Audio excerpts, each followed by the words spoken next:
નમસ્કાર, હું છું Siddharth Patel. Crime report FIR માં સ્વાગત છે આપનું.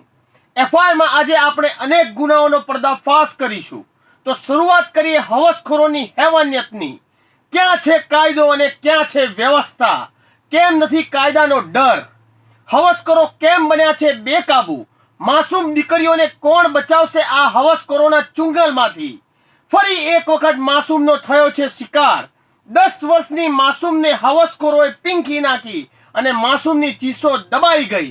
ભરૂચમાં માસૂમને એક નરાધમે શિકાર બનાવી અને માસૂમ દીકરી જાડીઓમાંથી લોહી લુવાણ ઢસડાતી ઘરે પહોંચી અને માતાને બૂમ પાડતા જ માતાના હોશ ઉડી ગયા.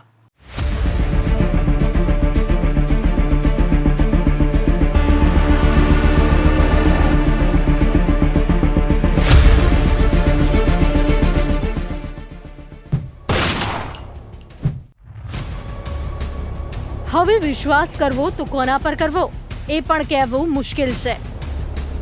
ક્યાં ક્યારે હવસખોર કોઈને બાનમાં લઈ લે એ કહેવું પણ મુશ્કેલ બની ગયું છે. કેમ કે ગુજરાતમાં છેલ્લા કેટલાક સમયથી નરાધમો બેફામ બન્યા છે.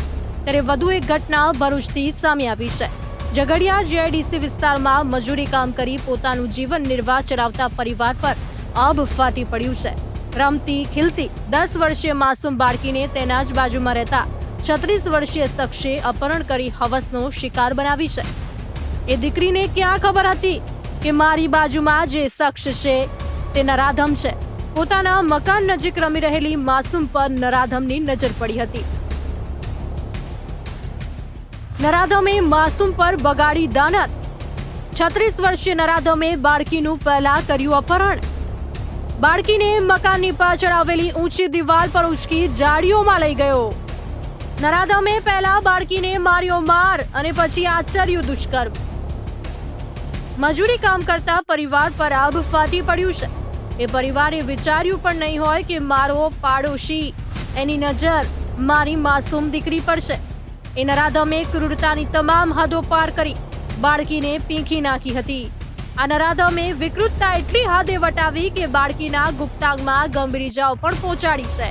બાળકી દર્દને કારણે બાળકી કણસી રહી હતી, પણ હવસનો ભૂખ્યો નરાધમને ના દયા આવી ના કંઈ પણ વિચાર આવ્યો.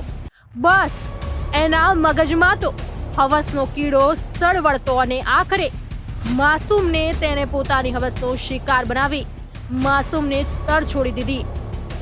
બાળકી ચાલવાની પણ હાલતમાં ન હતી. બાળકી હતી લોહીલુહાણ હાલતમાં. લોહીલુહાણ હાલતમાં બાળકી ઘરે પહોંચી.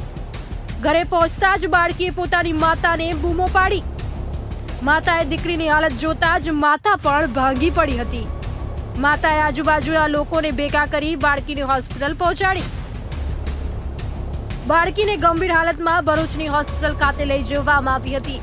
બાળકીની હાલત જોઈને ડોક્ટરના પણ હાથ ધ્રુજવા લાગ્યા હતા. જેથી વધુ સારવારની જરૂર લાગતા બાળકીને વડોદરા હોસ્પિટલ ખાતે ખસેડવામાં આવી હતી.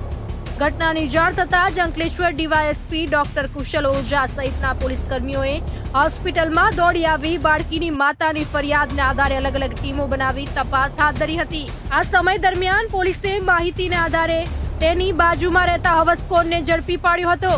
જેની કડક પૂછપરછ કરતા તે ભાંગી પડ્યો અને પોતાના ગુનાની કબૂલાત કરી લીધી હતી. જેથી ઝઘડિયા પોલીસે તેની સામે અપહરણ, પોક્સો અને દુષ્કર્મ સહિતની કલમો નોંધી વધુ તપાસ હાથ ધરી હતી.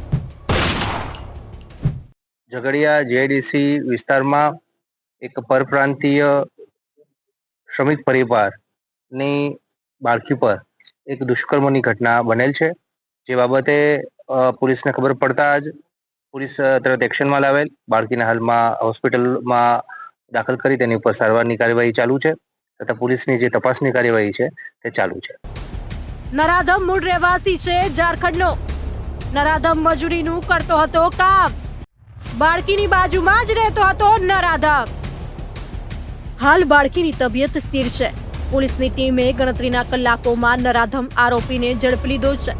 આરોપી ઝારખંડનો છે અને બાળકીની બાજુમાં રહેતો હોવાનું તપાસમાં ખુલ્યું છે અને નરાધમ મજૂરી કરીને ગુજરાન ચલાવતો હતો. હાલ આરોપીના રિમાન્ડની તજવીજ હાથ ધરવામાં આવી છે.